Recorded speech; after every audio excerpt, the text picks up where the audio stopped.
Hello friends, কেমন আছো সবাই? আশা করছি ভালো আছো। তো এখানে দেখতে পাচ্ছ আমি কিছুটা লাউ পাতা নিয়ে নিয়েছি, একদম কচি কচি। দেখো আমাদের বাড়িতে হয়েছে লাউ গাছ, সেখান থেকে আমি লাউ পাতাগুলো নিয়ে এসেছি একদম কচি কচি। তো এই লাউ পাতাগুলো বাটা করবো। তোমরা লাউ পাতা বাটা কখনো খেয়েছো? দেখো আমি আজকে লাউ পাতা বাটা করব। এই লাউ পাতা বাটা কিন্তু খেতে খুব ভালো লাগে, হেব্বি সুন্দর লাগে। দেখো এই লাউ পাতাগুলো সমস্ত আমি আজকে বাটা করে তোমাদের দেখাবো লাউ পাতা কীভাবে বাটা করতে হয়। দেখো একদম কচি কচি পাতা, এরকম যে মাথার নরম নরম একদম কচি কচি পাতাগুলো আমি নিয়ে এসেছি। এই পাতাগুলো কিন্তু বাটা খেতে খুব ভালো লাগে। তাহলে চলো আজকে রান্নাটা শুরু করে দিই। কী করে লাউ পাতা বাটা করতে হয় দেখি, এবং কী দিয়ে করতে হয় যাতে খেতে খুব সুস্বাদু হয়, সেটাই আমি তোমাদের আজকে দেখাবো। চলো আমি শুরু করে দিই। আমি পাতাগুলোকে এইভাবে ছোট ছোট করে কেটে নিয়েছি। এবার এই পাতাগুলোকে খুব ভালো করে ধুতে হবে, কারণ লাউ পাতা অথবা কুমড়ো পাতা তো লতানো গাছ, এর মধ্যে খুব ধুলোবালি থাকে। সেই কারণে খুব ভালো করে চটকে চটকে পরিষ্কার করে ধুয়ে এগুলো নিয়ে আসতে হবে। আমি এগুলো খুব ভালো করে পরিষ্কার করে এবার ধুয়ে নেব। পাতাগুলোকে আমি খুব ভালো করে ধুয়ে নিয়ে এসেছি। আর এখানে নিয়ে নিয়েছি বেশ কিছু কোয়া রসুন, আর এইখানে নিয়েছি কাঁচা লঙ্কা। ঝালটা তোমরা তোমাদের স্বাদ মতো নিতেই পারো, অসুবিধা নেই কিছু। আর যেহেতু লাউ পাতা মিষ্টি, আমি একটু ঝালটাও পছন্দ করি, সে কারণে আমি একটু ঝালটা বেশি নিয়েছি। এবার লাউ পাতাগুলো আমি মিক্সিং বোলের মধ্যে দিয়ে দেবো সব। পরিষ্কার করে কিন্তু কষলে কষলে ধুতে হবে, কারণ এই কারণে ধুতে বলছি, লাউ পাতা তো মাটিতে গড়াগড়ি করে, সেই কারণে অনেক ধুলোবালি থাকে, পোকামাকড় থাকে, ভালো করে ধুয়ে নেবে। এইভাবে নিয়ে নিলাম। আমি লাউ পাতাগুলো নিয়ে নিয়েছি। এবার নিয়ে নেবো এই রসুন,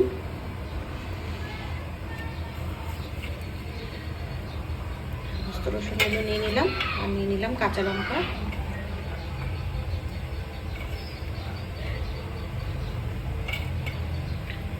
আর এখানে ছোট চামচে 2 চামচের মতন কালো জিরে নিয়ে নিয়েছি। বেশি কালো জিরে নিলে কিন্তু তেতো ভাব চলে আসবে। আমি 2 চামচের মতন কালো জিরে নিয়ে নিয়েছি। এবার নিয়ে নেবো এখানে কিছুটা চিংড়ি মাছ। এই চিংড়ি মাছটাই কিন্তু হেভি লাগবে, চিংড়ি মাছটা দিয়ে বাটলে লাউ পাতা কোনো কথাই হবে না, যা লাগবে না খেতে বন্ধুরা। একবার খেলে তোমরা খেতে চাইবে বারবার, যে এইভাবে খাই আমি। চিংড়ি মাছটা কিন্তু আমি এখানে কাঁচা দিয়েছি, যেহেতু লাউ পাতাটা আমি বাটবো, বাটার পরে আমি আবার তেলের মধ্যে নাড়বো, সেই কারণে এখানে চিংড়ি মাছ আমি কাঁচা দিয়েছি। তো আমার কাছে যা চিংড়ি মাছ ছিল আমি সব দিয়ে দিলাম এখানে। দিয়ে এবার আমি এটা বেটে নেব।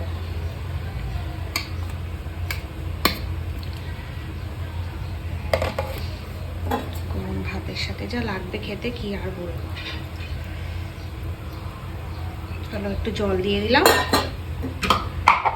এবার দিয়ে ঢাকা দেবে। এবার আমি বেটে নিয়ে আসবো এটা। আমি পেস্ট করে নিয়ে চলে এসেছি। এই যে ঠিক এইভাবে এরকম ঘন পেস্ট কিন্তু হবে। আর এই সাইডে আমি একটা কড়াই বসিয়ে দিয়েছি। কড়াইটা কিন্তু গরম হয়ে গেছে। এবার কড়াইয়ের মধ্যে তেল দিয়ে দেবো। অবশ্যই এই বাটাটা কিন্তু সর্ষের তেলে রান্না করতে হবে। তেলটাও কিন্তু একটু বেশি পরিমাণে দিতে হবে, কারণ অনেকটাই পাতা আমি বেটে নিয়েছি, সেই কারণে তেল কিন্তু দিতে হবে। দেখবে তেল দেবো আর কিভাবে পাতাতে একদম তেল টেনে নেবে। তেল না দিলে কিন্তু ভালো লাগে। তেলটা গরম হয়ে গেছে।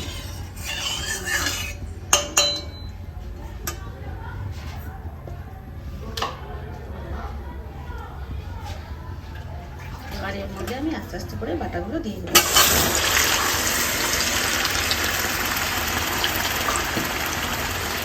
তোমরা ভাবছো তেলটা অনেকটা, না অনেকটা না, কিছুক্ষণ বাদে দেখবে পুরো তেল একদম তেল গেছে।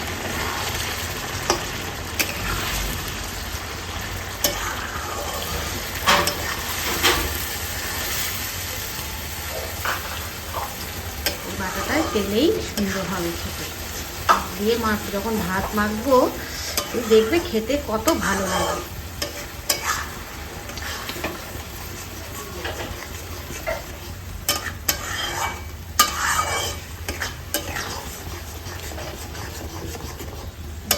আস্তে শুরু দেখবে তেল কীভাবে টেনে নিয়েছে। এবার আর কোনো কাজ নেই। এবার এর মধ্যে দিতে হবে লবণ,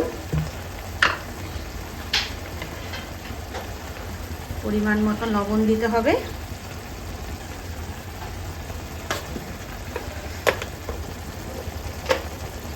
আর দিয়ে দেবো সামান্য পরিমাণে হলুদ। হলুদ তো দিতেই হয়, সামান্য পরিমাণে হলুদ আমি দিয়ে দিলাম। এবার শুধু আমাকে কাজ করতে হবে কি, এটাকে শুধু এইভাবে কড়াইয়ের মধ্যে নাড়াচাড়া করে যেতে হবে, একদম শুকনো করে ফেলতে হবে কিন্তু, আর কোনো আমার এর মধ্যে কাজ নেই। অবশেষে মিষ্টি দিতে হবে, একদম শুকনো করতে হবে, খালি শুকনো করে দিতে হবে। দেখো দেখেছো তেল কেমন টেনে যাচ্ছে।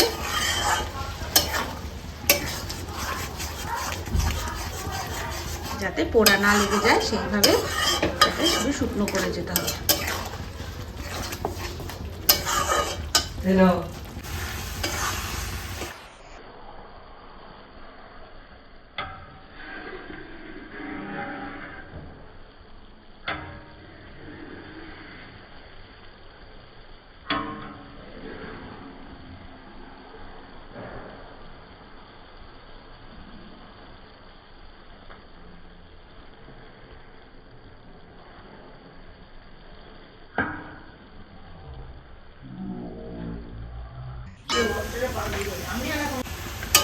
দেখো তেল কিন্তু একদম নেই, শুকনো শুকনো হয়ে গেছে। কতটা তেল দিয়েছিলাম, ঠিক আছে? তেল একটু বেশি করেই লাগে পাতা বাটাতে, পাতাতে খুব তেল টেনে নেয়, সেই কারণে তেল ছাড়া কিন্তু এই রান্নাগুলো একদম ভালো লাগে না। দেখো তেলও টেনে গেছে, জলও টেনে গেছে, কিন্তু এটাকে আরও শুকনো শুকনো আমার করতে হবে। একটু শুকনো শুকনো করলে হবে না। এবার দিয়ে দেবো এর মধ্যে মিষ্টি, চিনি একটু অ্যাড করে দেবো। মিষ্টিটাও দেখো একদম শুকনো হয়ে গেছে, শুকনো হয়ে কিন্তু দলা দলা হয়ে আসছে, দেখেছো? তেল একদম নেই, কত তেল, তাও তেল টেনে গেছে।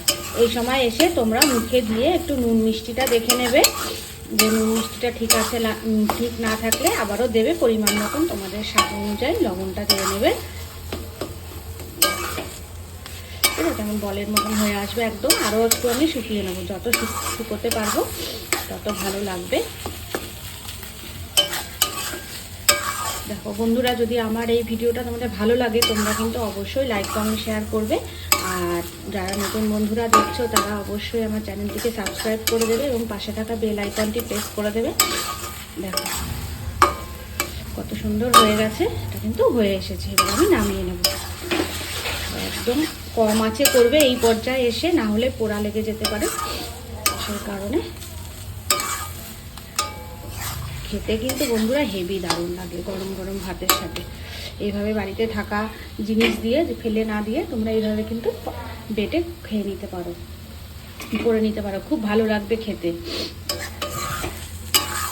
একদম ছোট একটা রান্না, কিন্তু খেতে খুব অসাধারণ। দেখো আমার এটা হয়ে গেছে বাটাটা। এবার আমি গ্যাসটা অফ করে দিলাম।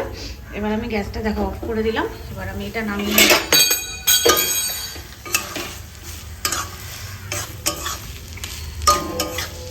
একদম সুন্দর হয়ে গেছে, এটা আমি নামিয়ে নেব। দেখো আমার এই রান্নাটা একদম রেডি হয়ে গেছে। তো তোমাদের কাছে আমার এই ভিডিওটা কীরকম লাগলো বন্ধুরা অবশ্যই কমেন্ট করে জানাবে। এইভাবে কিন্তু তোমরা বাড়িতে বাটা করে খেতে পারো, খেতে কিন্তু হেভি ভালো লাগে গরম গরম ভাতের সাথে। দেখছো ধোয়া উঠছে। তো তোমরা আমার ভিডিওটাকে অবশ্যই লাইক কমেন্ট শেয়ার করবে। যারা নতুন বন্ধুরা দেখছো তারা অবশ্যই করে আমার চ্যানেলটিকে সাবস্ক্রাইব করবে। তো আমার ভিডিওটা এখানেই শেষ হচ্ছে। সবাই ভালো থাকবে, সুস্থ থাকবে।